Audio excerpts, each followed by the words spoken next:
Kanchipuram Vakula silks నాణ్యత మా ప్రాధాన్యత. మదీనాగూడ, మియాపూర్, హైదరాబాద్ లో త్వరలో శుభారంభం. మీరెందుకు సరెండర్ అవ్వాల్సి వచ్చింది? ప్లాన్ ప్రకారమే బయటకు వచ్చిన నేను. ఎలా? నయం కోసం వచ్చిన. అంటే నయీం అప్పుడు మీకు వేధిస్తున్నాడా? యాక్షన్ కోసం వచ్చిన. ఓకే. అప్పుడు నయీం పార్టీకి వ్యతిరేక అరెస్టే. అంటే ఇది కొంచెం సరే, మీకు ఇబ్బంది అయితే వద్దు. అరెస్టు అయింది వాస్తవమే. ఎత్తుకున్నటువంటి పోలీసు వాళ్ళకి నేను ఎవరో తెలియదు. ఫస్ట్ నా బ్యాక్గ్రౌండ్ తెలియదు. ఆమె తెలుసు. ఆమెను ఇంట్రాగేషన్ చేసిరు. ఆమె కూడా అంత కాదని చెప్పేసి నిర్లక్ష్యం వహించారు. 3-4 డేస్ తర్వాత తను రాజన్న, సుధాకర్, పలానా అనే వరకల్లా అప్పుడు స్టార్ట్ చేశారు. అప్పటి నుంచి నువ్వే నా కొడుకు దొరికింటే అప్పుడే కొట్టి పడేసేవాళ్ళం, తెలియదు నువ్వు భలే యాక్టింగ్ చేసినావు రా అనేటువంటిది చెప్పేసి.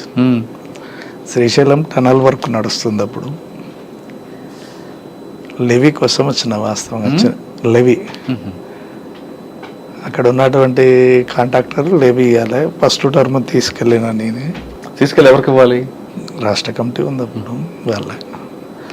నేను బయటకు వచ్చినప్పుడు కూడా రాష్ట్ర కమిటీ ఉన్నది, చాలామంది ఉన్నారు. 150 మంది 200 మంది క్యాంప్ నడుస్తుంది. ఆ టైంలో బయటకు వచ్చిన.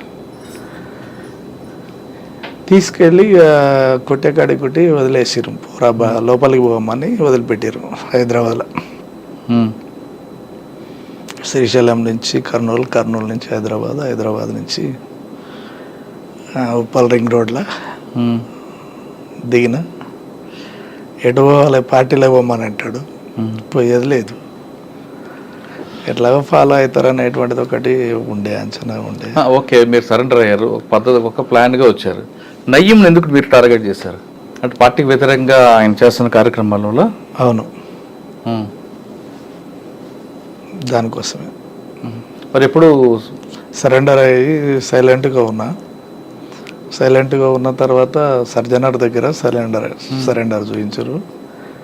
శ్రీనివాస నాయుడే ఉన్నాడు అప్పుడు సరెండర్ చూపించేటప్పుడు. అవును, మా మమ్మీని మా నాన్నని వాళ్ళని పంపించి పలాని కాడ ఉన్నాడు మీ వాడు, జగన్మోహన్ రెడ్డి గారు డిఎస్పి తీసుకొచ్చి సరెండర్ చూపించండి అని జీప్ పంపించిండు అనేటువంటిది తర్వాత తెలిసింది.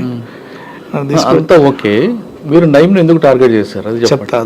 నేను సరెండర్ అయినా నోట్రాల్లో ఉంటున్నా. మళ్ళా పటేల్ సుధాకర్ రెడ్డి నుంచి లెటర్ నాకు మీకా మళ్ళీ ఒకసారి కలవాలి అని లెటర్లో ఉన్నది. సరే అని చెప్పేసి పోయినా. ఎందుకు పోవాల్సి వచ్చింది నువ్వు బయటికి, ఏం జరిగింది అని అంటే నేను చెప్పే కాడికి చెప్పిన, ఉండి ఇట్లనే ఉండు. మొదటి నుంచి మళ్ళీ నేను ఎట్లా అని అంటే, లేదు నీ స్థానం నీకే ఉంటుంది, అట్లా ఏం లేదు, వేరే కాయ పంపిద్దాం అట్లా అని అంటే, నేనుండి సాధ్యం కాదన్నా అని చెప్పేసాను. అప్పటికి కొన్ని ఉండే మా మధ్యన, ఇక అవన్నీ డిస్కషన్ చేసుకొని తర్వాత బయటికి వెళ్ళినప్పుడు ఏమన్నా అవకాశం ఉంటే కొంచెం సహకరించగలుగుతావా బయట అని అంటే, నీకు మధ్యన నాకు మధ్యన అయితేనే చేయగలుగుతా, లేకపోతే నేను చేయలేను అనేటువంటిది క్లారిటీగా చెప్పేసిన. చర్చలు వచ్చినాయి అదే టైంలో. చర్చలలో ఇక పూర్తిగా ఏపీటీ పెట్టిండు. అపారావన్న ఈయన కలిసి మాట్లాడారు నాతో. ఏంటిది, పలానా నయంను కొట్టాలి. దాంట్లో చర్చల సమయంలోనే పార్టీ ఆయన మీద దృష్టి పెట్టింది. అప్పటికే ఉన్నది కొట్టాలనేటువంటిది, కానీ దొరకట్లేడు అనేటువంటిది ఒకటి బాగా ఉన్నది. ఎట్లా అనేటువంటిది అంటే, అప్పటికే 70% అయిపోయింది. ఆయన ఎక్కడెక్కడ తిరుగుతాడు, ఎవరెవరిని కలుస్తాడు అనేటువంటిది నాకు అంచనా ఉంది. కానీ ఎప్పుడైనా ప్రయత్నం చేశారా మీరు? ఆల్రెడీ ఇక చర్చలు అయిపోయినాయి. నల్గొండ జిల్లా సెక్రటరీ బయటకు వచ్చిండు, వెపన్స్ కూడా బయటకు వచ్చేసినాయి. యాక్షన్ జరిగే అటువంటి క్రమంలో ఒక కామ్రేడు ఆ యాక్షన్లో ఉంటాడు. అతనికి సరెండర్ అయ్యాడు. నయీం సరెండర్ అయిపోయాడు. అతను కూడా మాతో పాటు ఉండాలి. సరెండర్ అయిపోయాడు. రవి దొరికిండు, జిల్లా సెక్రటరీ దొరికిండు. మా యాక్షన్ ప్లాన్ ఫెయిల్ అయింది. అంతకంటే ముందు నయం అనేక సార్లు నన్ను మాట్లాడాలని ప్రయత్నం చేసిండు, ఎత్తుకపోవాలని ప్రయత్నం చేసిండు. చేసినప్పటికీ ఆయనకు ఉన్నటువంటిది ఏంటంటే, అంచనా ఏంటంటే, వీడు పటేల్ సుధాకర్ రెడ్డి సూర్యం గార్డ్ చేసిండు కాబట్టి ఈయన దగ్గర మనం పెట్టుకున్నాం అనుకో ఎప్పటికైనా ప్రమాదం అనేటువంటిది ఒకటి తెలుసు ఆయనకు. ఇక ఆఫీసర్స్ చెప్పిందా తనకున్నటువంటి అంచనా ఏందో కానీ మొత్తం మీద అయితే ఆపుకుండు, రమ్మన్నాడు. నేను రాను అనేటువంటిది ఆఫీసర్స్ తోటి కూడా మాట్లాడిచ్చిండు. వినలేదు, పూర్తిగా వినలేదు. తర్వాత ఇది అయిపోయిన తర్వాత, రవి చనిపోయిన తర్వాత కొంతకాలానికే మళ్ళీ 2006లో ఆత్మకూరు పోలీస్ స్టేషన్ బ్లాస్ట్ అయింది. దాంట్లో నా పేరు వచ్చేసింది. నేను దళానికి గెలుస్తున్నా అనేటువంటిది జిల్లా కమిటీలో లెటర్లు పంపిస్తున్నారు అని. దాంట్లో ఏమైందంటే ఆత్మకూరు ఇన్సిడెంట్ అయిన తర్వాత ఆత్మకూరు పోలీసుని ఎందుకని టార్గెట్ చేశారు? మాధవ్ ఎన్కౌంటర్కి నిరసనగా. ఓకే, దాని రిటాలియేషన్. దాంట్లో ఏం దొరికాయా? దొరికాయి, వెపన్స్ దొరికినాయి. కూరగాయల బండి తోసుకుంటూ వచ్చి చేస్తారు, అదేనా ఆత్మకూరు పోలీస్ స్టేషన్? అదేం కాదు, నైట్ టైం చేసేసి 6 గంటలకు 7 గంటలకు. ఎవరు ఉన్నారండి? షాన్ పాషా. దాని మీద రైడ్ చేసి ఏం దొరికాయి అందులో? వెపన్స్ ఒక స్టెన్ కార్బన్ దొరికింది, ఒక పిస్టల్ దొరికింది, 2 వెపన్స్ దొరికినాయి. అంతకంటే ముందే స్పెషల్ ఫోర్స్ ఉండి వెళ్ళిపోయింది. ఉన్నది అనేటువంటి దాని మీదనే టార్గెట్ చేసి కొట్టినాం. ఓకే, కానీ అప్పుడు మీకు మీ పేరు రికార్డులోకి వచ్చింది. అప్పటికి చికెన్ గున్యా వచ్చి ఇంటి దగ్గర ఉన్నా నేను. నా కోసం పోలీసు వాళ్ళు తిరుగుతున్నారు. ఇంకా నేను ఏం చేయలేక మళ్ళా శ్రీనివాస్ నాయుడు సార్కి ఫోన్ చేసి, ఏం సార్ ఇట్లా అంటే, మరి నీవు ఉన్నావు అనేటువంటి దాంట్లో రండి. నేను ఎట్లా ఉంటా సార్ అందులో మీరు అని చెప్పేసానన్న. వెంకటేశ్వర్లు అని ఓఎస్డి ఉండే, ఆ ఓఎస్డి గారి దగ్గరికి తీసుకుపోయిండు, మాట్లాడించిండు. నేను అప్పుడు ఒకటే చెప్పిన, నేను ఉన్నా అని చెప్తే కొట్టేసేయండి సార్, దాందేముంది, మీ వాళ్ళు చనిపోయారు కదా, నేను ఉన్నా అని తెలిస్తే కొట్టేసేయరు అని చెప్పిన తర్వాత ఒక 3 నెలలు 4 నెలలు మాకు అర్థమైతేనే ఉంది సిచ్యువేషన్. ఊరు వదిలిపెట్టి హైదరాబాద్కి వచ్చేసిన. తను బయటకు వచ్చినప్పుడే మాకు తెలిసింది. బయటకు వచ్చింది, మేము దొరికిపోయినాము. అప్పటికీ రాములతోటి చెప్తున్నా, రాములు ఖచ్చితంగా చెప్పేస్తాడు అనేటువంటి దాని అంచనా ఉంది నాకు. కొట్టుపడేద్దామని చెప్పేసినాం. తను అక్కడ ఇబ్రాహీంపట్నం ఎంపీపీ దగ్గరికి ఎవరి దగ్గరికి వస్తుండు, ఆన్నే లిఫ్ట్ చేసి కొట్టేస్తే అయిపోద్ది పోలీసు వాళ్ళ కాడికి పోకముందుకే అని చెప్పేసి అంటే, లేదు అతనితోటి నేనే పిలిపిస్తా దగ్గరికి, మాట్లాడదాంలే అని చెప్పేసానంటే డైరెక్ట్ ఎస్పీ దగ్గరికి సరెండర్ అయ్యిండు. తను పోలీస్ డిపార్ట్మెంట్కి చెప్తే మమ్మల్ని చంపేసేవాళ్ళు. నయంకి చెప్పిండు. ఎవరు? మహేష్. నయం ఏం చేసినట్టే డైరెక్ట్ ఫోన్లు మాకు చేసుడు పెట్టిండు. అటు రాములు బెదిరిస్తుండు, ఇటు నన్ను బెదిరిస్తుండు, భవనం శ్రీనివాసరెడ్డి అని ఉంటాడు, తనను బెదిరిస్తుండు. నేను హైదరాబాద్లోనే ఉన్నా, కర్మనగట్లో ఉంటున్నా. అన్న తెలిసిందా అన్న నీ గురించి అని. తెలిసిందా అన్న? తెలిసింది. మంచిది అన్నానన్న. ఏడ ఉన్నావు నువ్వు? దిల్సుఖ్ నగర్లో ఉన్నావు కదా అన్న. నేను దిల్సుఖ్ నగర్లోనే ఉన్నా, టీ తాగుతున్నా. పోతే కర్మనగట్లో ఇంటి కాడికి రూమ్ కాడికి పోతా, ఇంకా అంతే అని చెప్పేసి అన్న. అంత ధైర్యంగా చెప్తున్నావు ఏందన్నా, నేను మనసులో పంపించుకో, పంపి అని అన్న. ఫోన్ స్విచ్ ఆఫ్ చేసేసిన. స్విచ్ ఆఫ్ చేసి చిన్న బాబు మెసేజ్ చెప్పిన, ఏం లేదు జోబులో పైసలు ఉండాలి, ఎంత 3,000-2,500 ఉన్నాయి, చాలా రైట్. ఇక ఇక్కడ ఉంటే ఖచ్చితంగా పోలీసు వాళ్ళన్నా కొట్టేస్తారు, నయం కానీ కొట్టేస్తాడు, ఏది వద్దిగా బయటికి వెళ్దామని చెప్పేసి తీసుకున్న. కర్నూలు ఆడికి వచ్చిన, కర్నూలు బస్సు ఎక్కేసిన. బెంగళూరు బస్సు ఎక్కిన. కర్నూలు ఎక్కితే డౌట్ వస్తుందని చెప్పేసి బెంగళూరు బస్సు ఎక్కి కర్నూలులో నాకు తెలిసినటువంటి హోటల్, అక్కడ నాకు షెల్టర్లు ఉండే. కర్నూలు అంతా తిరిగిన కాబట్టి నేను వచ్చిన వరకల్లా పోయి డోర్ కొట్టగానే తీసిరు. అక్కడే ఉన్నా 2 రోజులు 3 రోజులు 4 రోజులు. ఇంకా తనతోటే వేరే ఒక ఏపీటీ పెట్టి, పలానా ఏరియా ముచ్చమార్ కాడ మనకు పలానా ఆయన ఉంటాడు, అక్కడ ఇచ్చిరండి, లెటర్ ఇచ్చిరండి అని చెప్పేసి ఒక లెటర్ రాసిన. నేను వేరే దగ్గర ఉంటానా అని చెప్పిన అని మళ్ళీ ఇంటికి వేరే ఫోన్ నుంచి ఫోన్ చేసి, మా అన్నని కర్నూలు వరకు రండి, మీరు కర్నూలు కూడా రాకండి, కర్నూలు యువతలనే అల్లంపూర్ వరకు రండి అని చెప్పేసి అక్కడికి పిలిపించి బాబుని వాళ్ళకు ఒప్పచెప్పి మళ్ళీ కర్నూలుకి వెళ్ళిపోయినా. కర్నూలుకి వెళ్ళిపోయినాక ఒకరోజు తర్వాత మళ్ళా వేరే ఫోన్ వచ్చింది, పార్టీ కాంటాక్ట్. అది కాంటాక్ట్ కాదు. సరే ఇక ఇదిగా నేను ఉండేమన్నంటే ఇక నాకు మీ కాంటాక్ట్ ఏం అవసరం లేదు, నేను నల్లమల్ల అంతా తెలుసు కాబట్టి నేను ఎక్కడ పోయినా నేను పార్టీని పట్టుకోగలుగుతా అనేటువంటిది ఉన్నా. ఇక రాములు అట్లనే ఉన్నాడు, భవనం శ్రీనివాసరెడ్డి ఉన్నాడు, ఇక వాళ్ళు కూడా ఎటు పోలేని పరిస్థితి. రాముల భార్య ప్రెగ్నెంట్ అప్పుడు, రాములేమో తీసుకుపోతే చంపుతాడు అనేటువంటిది. తర్వాత భవనం శ్రీనాథే ఇక అటు ఇటు కలిసి మళ్ళీ పార్టీ కాంటాక్ట్ పెట్టుకొని మళ్ళీ 2 నెలల తర్వాత 2 నెలలు నయంకు దొరకకుండా ఉన్నాం. తర్వాత మళ్ళీ పార్టీలోకి వెళ్ళిపోయినాం, మధ్య మడుగు కాడ ఏపీట్. అన్న పార్టీకి రెండోసారి వెళ్ళక ముందు అక్కతో మీ పరిచయం ఎలా జరిగింది? మీ ఇద్దరికి పెళ్ళి ఎవరు చేశారు? ఈ పెళ్ళి అంటే అనుకున్నాము పార్టీ. అక్క మీకు నల్లమల్ల పరిచయం? నల్లమల్ల పరిచయం, నల్లమల్ల పరిచయం. బయటికి వచ్చినాక పెళ్లి చేసుకున్నాం. అంటే పార్టీకి చెప్పే చేసుకున్నారా? ఇద్దరు ఒకటేసారి వచ్చినాం కదా, ఇద్దరం అరెస్ట్ అయినాం అనేటువంటిది స్టేట్మెంట్. అంటే అరెస్ట్ అయ్యాక పెళ్లి చేసుకున్నారా? తను ఇక నేను పోను అనేటువంటిది ఒకటి. నాకు ఎవరు లేరు, అమ్మా నాన్న ఎవరు లేరు, పోయినా చావాల్సిందే. అక్కకి పెళ్లి చేసుకుంటారు మీరు చెప్పారా, అక్క మీకు చెప్పిందా ముందు? అందరూ పోలీస్ డిపార్ట్మెంట్ భార్యాభర్తలు అనుకుంటుంది అంతే. ఇంకా తీరా నేనే ఉండే ఇట్లా కాదు అనేటువంటిది అంటే ఇక తను ఇక ఖచ్చితంగా ఇక నేను పోలేను, నేను చచ్చిపోతా అన్నట్టు సర్లే ఇక ఉండని. ఎవరైతే ఎక్కడ పెళ్లి చేసుకున్నారు? ఇంటి దగ్గరనే చేసుకున్నాం. ఇక కలిసి ఉన్నాం అంతే, ఇంకా పెళ్ళి అనేటువంటిది ఏం లేదు, కలిసి సహజీవనం అంతే, భార్యాభర్తలు లెక్క. కానీ మీరు బయటకు వచ్చి అజ్ఞాతకు వెళ్ళిన తర్వాత నయీంకి మరైపు టార్గెట్ అయ్యారు మీరు? అంటే మీ చేతిలో నయీం ఎలా ఎస్కేప్ అయ్యాడు? ఎప్పుడైనా ఒక సంఘటన గుర్తుందా?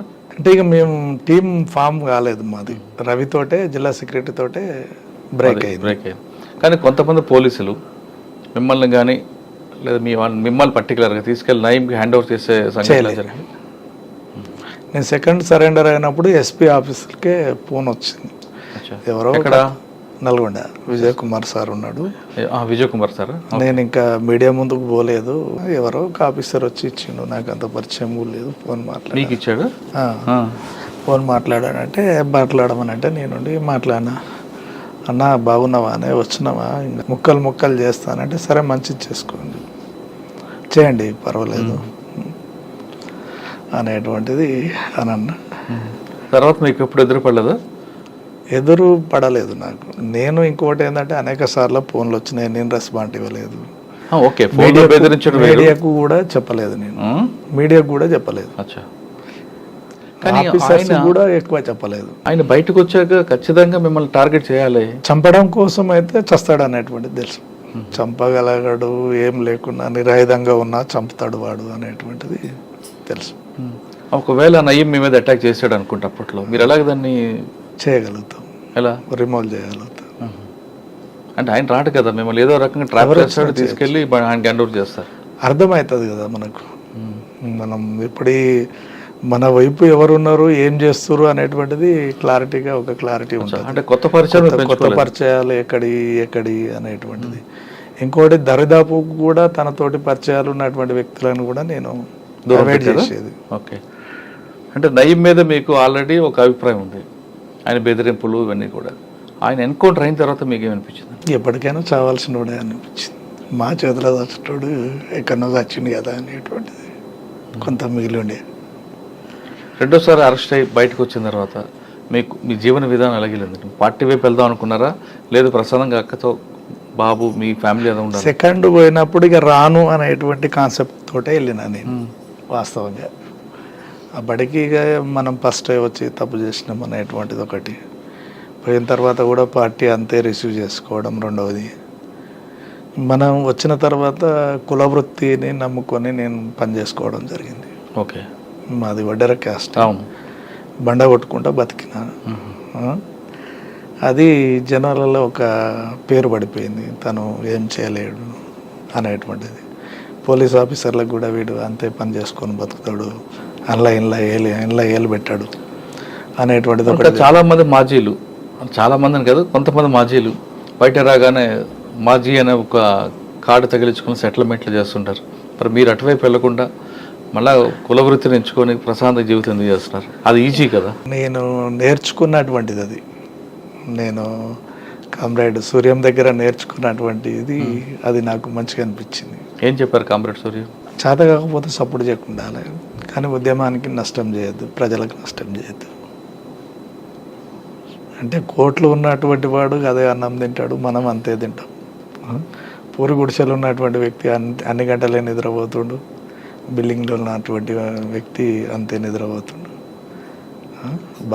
ఆ మాటల ప్రభావం మీ మీద ఉంది? ఉన్నాయి, నాకున్నాయి. అంటే మీకు సూర్యంగా గారితో పాటు పటేల్ సుధాకర్ రెడ్డి గారు కూడా మాట చెప్పారు. సూర్యమే పటేల్, అవును, అలియాస్ పటేల్ సుధాకర్ రెడ్డి. ఇంకా అది బాగా ఇంకో మాట కూడా చెప్పారు కదా మీకు, ఏది చివరి వరకు చప్పుడు చేయకుండా ఉండాలని. అంతే. సరే, పటేల్ సుధాకర్ గారు మా 2 వాక్యాలు కూడా మీకు బాగా ప్రభావితం చేశాయి. అదేవిధంగా తక్కినపల్లి వాసుదేవరావు గారు ఏం చెప్పలేదా? యాక్షన్ అంతే. అంతే, no dialogues. No dialogues, action అంతే. నీకు ఏ వర్క్ చెప్పినా నీవే వర్క్ చేసినావు అంతే. మీ ఇద్దరు ఎప్పుడు విడిపోయారండి? ఎక్కువ కాలం పటేల్ సుధాకర్ రెడ్డి దగ్గరనే ఉండేది. అవసరం ఉన్నప్పుడు మాత్రం తనమ్మటి పోయేది అంతే. అలిపిరి సంఘటనలో ఆయన పేరు వచ్చింది, మీ పేరు ఎందుకు రాలేదు? నేను అప్పటికే సరెండర్ అయ్యి ఉన్నాను. సరెండర్ అయినా మీరు మీకు పెళ్ళలేదా చంద్రబాబు నాయుడు అటాక్ చేద్దామని? అంటే కొన్ని ఎట్లా ఉంటాయంటే నిర్మాణ పరంగా రహస్య నిర్మాణాలు ఉంటాయి కాబట్టి మనం బయట ఉంటున్నాం అనేటువంటి దాంతో. ఆ తర్వాత చాలా యాక్షన్ జరిగాయి, ఎక్కడ కూడా మీ పేరు రాలేదా? అంటే మీకు ఆహ్వానం వచ్చిందప్పుడు? ఇప్పుడు ఫస్ట్ నీకే తెలుస్తుంది అది. ఇప్పుడు చేసినటువంటి పోలీస్ రికార్డు కూడా లేదు నాది. నేను ఇప్పుడు చెప్పిన కరెక్టే, మీరు లేరు, కానీ పార్టీ నుంచి పిలుపు వచ్చింది యాక్షన్ చేయాలని. రాలేదు. మీరు బయటకు వెళ్ళారు కాబట్టి పార్టీ కూడా నాకు ఇచ్చినటువంటిది ఒకటే టార్గెట్. ఆ టార్గెట్లో ఫెయిల్ అయినాం. ఏ టార్గెట్? అయింది. అవును. తర్వాత మళ్ళీ ప్లాన్ చేసుకోలేదు, చూద్దాంలే అనేటువంటిది ఉండే. సెకండ్ పోయినప్పుడు అప్పుడు సాంబశివుడు ఉన్నాడు, మళ్ళీ నల్లమల్లకే పోయినాం. ఆయన ప్లీనరీకి పోయిండు, నేను నల్లమల్లనే ఉన్నా. అప్పుడు రమాకాంత్ జిల్లా సెక్రటరీ ఉన్నాడు, నేను కమాండర్గా ఉన్నప్పుడు ఆయన సభ్యుడు. అంటే మీరు వెళ్ళారు పార్టీలోకి, మీరు యాక్షన్ టీంలో ఉన్నా ప్రజల కోసం ఏదో చేయాలని పార్టీ చేసింది కొన్ని కార్యక్రమాలు. అంటే మంచి చేసింది, దానివల్ల కొంచెం చెడు కూడా జరిగి ఉండొచ్చు. మీకు అనిపించిందా ఈ యుద్ధం ఎంతకాలం ఆగుతుంది, దీర్ఘకాల యుద్ధంగా ఉండిపోతా, లేదు ప్రజలకు సేవ చేయాలంటే మనం బ్యాలెట్ ద్వారా వెళ్దామా అని ఎప్పుడైనా వచ్చిందా మీకు? అది రాలేదు. అంటే బుల్లెట్ ద్వారా వస్తుంది అనుకున్నారా? బుల్లెట్ అనేటువంటిది కాదు, కానీ దోపిడీ చేసే వర్గం ఉన్నంత కాలం, దోపిడీ గురయ్యే వర్గం తిరుగుబాటు చేసేంత కాలం ఇది కొనసాగుతూనే ఉంటుంది. అంటే నేను చూసినటువంటిది, ఒకప్పుడు జనాలు ఇంట్లో నలుగురు ఉంటే నలుగురు పని చేసుకున్నా కానీ పూట గడవని పరిస్థితి ఉండే తెలంగాణలో. ఎప్పుడు నలుగురు పని చేస్తే ఒకరిది తిండికి సరిపోతుంది, ఒకరిది ఖర్చులకు సరిపోతుంది, ఇంకొకరిది వెనకబడుతుంది. ఇటువంటి కాడ పార్టీ నిలబడలేదు. ఎక్కడైతే ఆకలి, అణచివేత, అణగారిన కులాలు ఉంటాయి అక్కడ పార్టీ అవసరం కంపల్సరీ ఉన్నది. ఇప్పుడు ఛత్తీస్గఢ్ కావచ్చు, జార్ఖండ్ కావచ్చు, దండకారణ్యం కావచ్చు, ఆ ప్రాంతాలలో పార్టీకి అవసరం, ప్రజలకు పార్టీ అవసరం కాబట్టి అక్కడ నిలదొక్కగలుగుతుంది, నిలబడగలుగుతుంది. తెలంగాణలో ఆ అవసరం తీరిపోయింది కాబట్టి పార్టీ దూరమైంది అనుకో. దూరమైంది. ఇప్పుడు జార్ఖండ్, ఛత్తీస్గఢ్లో కూడా అదే సమస్య వచ్చింది అనుకోండి. తెలంగాణలో ఏ విధంగా అయితే సమస్య తీరిపోయిందో, అణచివేత ఎక్కడుంటే అక్కడికి వెళ్ళిపోతుంది, ఎస్టాబ్లిషన్ అయితేనే ఉంటుంది. కానీ కొంతమంది వ్యక్తులు ఏమంటారంటే, మీరందరూ మీలాంటి వాళ్ళకి మీకు కుటుంబం ఉంటుంది, అమ్మా అని ఉంటారు, వీళ్ళందరినీ కాదని పార్టీలకు వెళ్ళి అక్కడున్న బడుగు బలహీన వర్గాల అభ్యుద్ధుల కోసం పనిచేస్తారు. కానీ మీ కుటుంబాలు, మీ అమ్మగారు, మీ నాన్నగారు, మీ భార్య, పిల్లలు, వాళ్ళు అనాథలుగా ఉండడం, వాళ్ళకున్న ఆర్థిక కష్టాలు తీర్చకుండా సమాజం కోసం వెళ్ళడం అనేది ఎంతవరకు సబబు అనేది ప్రశ్నించే వాళ్ళకి మీరు సమాధానం ఏంటి? ముందు మనకి ఉండాలి కదా, మన అమ్మ నాన్న, మన భార్య పిల్లలు, వాళ్ళకి కూడా. అంటే మన అమ్మ నాన్న, మన భార్య పిల్లలు, ఓకే, దానికి నేను యాన్సప్ చేస్తాను. కానీ ఈరోజు అమ్మ నాన్న, అన్నదమ్ముళ్ళు, అక్క చెల్లెళ్ళని చూసేటువంటి ఆప్యాయత అనేటువంటిది లోపించింది. ఈరోజు నేను కూడా అదే కుటుంబంలో ఉంటే నేను మా అన్నల లెక్కనే, మా అక్క చెల్లెళ్ళ లెక్కనే, వాళ్ళ లెక్కనే తయారయ్యేటోను. చాలా మంది కూడా చూస్తలేరు తల్లిదండ్రులను చూసి. ఇప్పుడు చూడట్లేదు. అప్పుడు కూడా, ఇప్పుడే కాదు, అప్పుడు కూడా. అప్పుడు చూడకపోయినా పిట్టల శంకర్ అమ్మకి నాన్నకి వెళ్ళి వదిలిపెట్టి అడవిలోకి వెళ్ళారు. ఎప్పుడైనా అమ్మా నాన్న గుర్తుకొచ్చారా? నేను పార్టీలోకి వెళ్ళి బయటకు వచ్చేంత వరకు తిరిగి చూడలేదు. ఎందుకు రావాలనిపించలేదు నాకు. అంటే మరి అమ్మా నాన్న అవసరం లేదా? నాకు ప్రజలతో ఉన్నటువంటి సంబంధం అట్లా ఉన్నది. వాస్తవం మీరు అనేది ఏంటంటే తల్లిదండ్రుల మీద ప్రేమ అనేటువంటిది ఉండాలి కదా, బాధ్యత ఉంది కదా మీకు. అంతకంటే ప్రేమ చూపించేటువంటి ప్రజల మధ్యన ఉన్నది. నేను అందరూ తప్పడట్లేదు, ప్రజలకు అమ్మా నాన్న కన్నా ఆ ప్రజలే మనకు ఎక్కువ ఆదరిస్తున్నారు కాబట్టి వాళ్ళ కోసం మీరు ముందుకు వెళ్ళారు. నేను కాదనట్లేదు, నేను దానికి 100% ఒప్పుకుంటా. కానీ మన అమ్మా నాన్నకి, మనకి జన్మనిచ్చిన అమ్మా నాన్నకి ఎవరు చూడాలి? దీనికి ఒకటి ఏంటంటే రక్త సంబంధం కన్నా వర్గ సంబంధం 100% ఒప్పుకుంటా. కానీ మన అమ్మా నాన్న అనాథలుగా ఉండాల్సిందేనా అన్న ప్రశ్న లేరు కదా, వాళ్ళకి ఎవరు చూడాలి? ఇప్పుడు నీకు ఒక చిన్న ఉదాహరణ చెప్తా నేను. మా దగ్గర పొద్దుటూరు అనేటువంటి విలేజ్ ఉంటుంది. వెంకన్న అని ఉంటాడు, చంద్రయ్య ఆయన పేరు. చనిపోయాడు, ఎన్కౌంటర్లో చనిపోయాడు.